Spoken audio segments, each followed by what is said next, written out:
Okay guys alright back to another video with ওয়াতিসি। So guys আজকে আমি চলে এসেছি হচ্ছে আবার একটা রোস্টিং ভিডিও নিয়ে। সো ওকে আজকে আমরা ভিডিও বানাবো হচ্ছে যে বাংলাদেশের যেসব মানে যেই কয়েকটা টপ পপুলার কন্টেন্ট ক্রিয়েটর রয়েছে, সো তাদের একজন হচ্ছে যে এসপি ক্রিয়েশন। সো ওকে নিয়ে আমরা এখন রোস্ট করব। So okay let's start. Guys guys guys guys আজকে আমি কেন লুঙ্গি পরেছি? লুঙ্গি পরে এসেছি বিয়ে খাবো। কার সাথে? সবাই নিশ্চয়ই গেসই করছেন, কিন্তু লুঙ্গি কেন পরেছি? কয়েকদিন আগে এসপি ক্রিয়েশন তার বন্ধুর বিয়েতে যায়, সেখানে একটা ভিডিও বানাইছে ব্লগস। সো সেই ভিডিওটাই হচ্ছে আসল কাহিনী। সো দেখি ভিডিওটাতে কি কি কাহিনী হয়েছে। এবং এই লুঙ্গি পরে আজকে আমি আমার লাইফের প্রথম বিয়েটা খাবো, এমন এক বিয়ে খাবো। এসপি ক্রিয়েশনের তো বিয়ে হয়নি, আর এসপি ক্রিয়েশন যেই মেয়েটার সাথে এখানে দেখতেছো, সো এটা নাকি এসপি ক্রিয়েশনের খুব ভালো বন্ধু, কিন্তু সবাই কমেন্টে বলতেছে যে কি বলে এটা ওর গার্লফ্রেন্ড, হেই তেই হেই সেই যেই সেই। সো কি বলে সবাই এটা বলতেছে যে কিছুদিন পর এদের বিয়ে হয়ে যাবে। এই বিয়েতে আমরা দাওয়াতই পাইনি, এখান থেকে আপনাকে ধাক্কা দিয়ে বের করে দেওয়া হবে। এসপি ক্রিয়েশন যেহেতু ফানি টাইপের ভিডিও বানায়, সেহেতু কি বলে সে ভিডিওটাতে একটু ফানি করার জন্য লুঙ্গি পরে বিয়েতে গেছে, দাওয়াত খাইতে গেছে। সো সেটা মানে নেওয়ার মতো।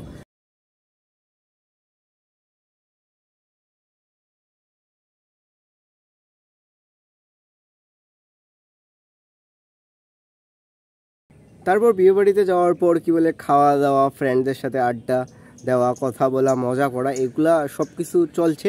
কিন্তু শেষের দিকে যখন বর বউ বসে থাকে আর যখন কি বলে তাদেরকে গিফট দিতে যায়, সো সেইখানে হয়েছে আসল ঘটনাটা। প্রথম কাগজটা কি হতে পারে আমি তো জানি না। ধরো প্রথম কাগজ হচ্ছে গাইস সর্বোচ্চ গতিসীমা 40 কিলো। এসবই তোরা পারিস, এসবই তোদের কাছ থেকে আমরা এক্সপেক্ট করি, তাই না? তোরা ভাই এত বড় ভণ্ড, এত বড় লুচ্চা, মানে কি বলবো ভাই, তো তোদের মতে কি সাধারণ মানুষত্ব জিনিসটা নাই? তোরা ভাই এই ধরনের জিনিসগুলো সামনে নিয়ে আসতেছিস আর সেগুলো পাবলিক করতেছিস কেন ভাই? আসল কথা কি জানো, এদের মধ্যে মানুষত্ব বোধটাই নাই। মানে এরা কি ধরনের, মানে মাথাগুলো এদের ভাই মানে পাগলই হয়ে গেছে, মানে পুরো পাগলই এরা। হর্ন বাজাবেন না, হেলমেট পরে গাড়ি চালাবেন। কোন হেলমেট সেটা আমরা জানি না। तू समझा नहीं, तू समझा नहीं। তোর ভিডিওগুলো বিভিন্ন বয়সের মানুষ দেখে, তারপর কি বলে অনেকে পরিবারকে নিয়ে দেখে, বড় ছোট সবাই দেখে। তাদের মধ্যে এই ধরনের একটা মেসেজ সেন্ড করা ভাই কী ধরনের? তোর মধ্যে কি কোনো লজ্জা শরম এই ধরনের জিনিসগুলো নাই? আবাল তুই আবাল। এই গাইস আমাদের শেষ মেসেজ আজকে রাতের জন্য, এটা আজকে রাতের জন্য। রোগী থাকতে পারে, আস্তে আস্তে শব্দ করতে হবে। प्यारी समझ गई। একটা মূর্খ মানুষের থেকেও সেন্স অফ হিউমার খারাপ, তা না হলে কিভাবে এরা এই ধরনের এই মেসেজগুলা তৈরি করে সেগুলা দিতে পারে? আপনি আমার সাথে আলোচনা করতে চান না? ও কি করছে আপনি দেখেছেন?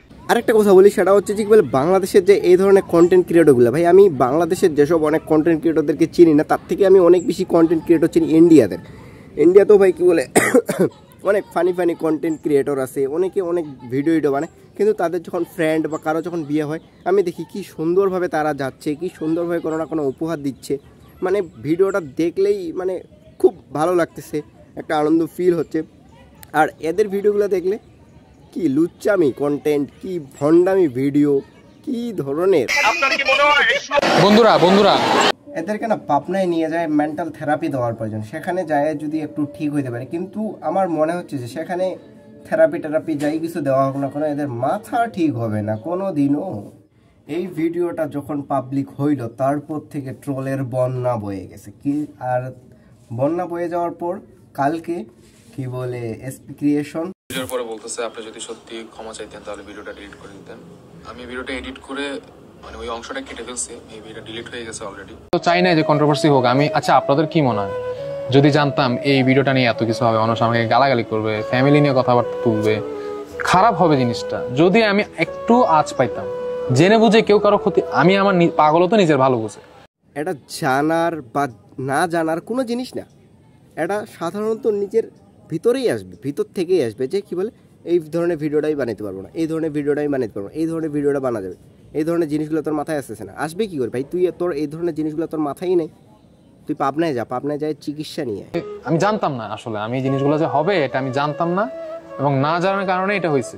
এই ধরনের ছোট বাচ্চারা এত বড় ধরনের কন্টেন্ট ক্রিয়েটর হইলো কিভাবে ভাই? আমরা চাইতেছি একটা ভালো কাজ করা, যেহেতু শীত আসতেছে সামনে, শীত আসলে কি হয়, অনেক মানুষ কম্বল কাঁথা এগুলো ছাড়া রাস্তাঘাটে শুয়ে থাকতেছে। এদের দ্বারা না এইসব জিনিসই হবে, সিম্প্যাথি ভিডিও, মানুষের ইমোশন নিয়ে ভিডিও, তাছাড়া অন্য কিছু এরা বানাইতে পারবে না। অন্য কিছু বানানোর মতো এদের মাথার মধ্যে বুদ্ধি, সেই বুদ্ধিটা নাই। বুদ্ধি আছে হচ্ছে ওই প্রতিবন্ধী, ওই ধরনের প্রতিবন্ধী ভিডিওগুলো বানানো। আর প্রতিবন্ধী ভিডিও বানাইলে তো ট্রোলের শিকার হবেই, যার কারণে কি করার আবার এখন শুরু করে দিবে মানুষের ইমোশন নিয়ে খেলা।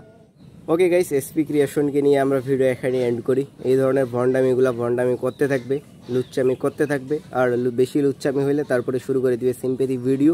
সো এদের তো এটা প্যাটার্ন তৈরি করাই আছে। সো ওকে, আজকে আমরা ভিডিও এখানে এন্ড করি, আবার দেখা হবে নেক্সট ভিডিওতে। তো তোমরা দুষ্পানি যে খেলবো। Okay, bye bye, see you next video, টাটা, see you, bye bye guys, bye by.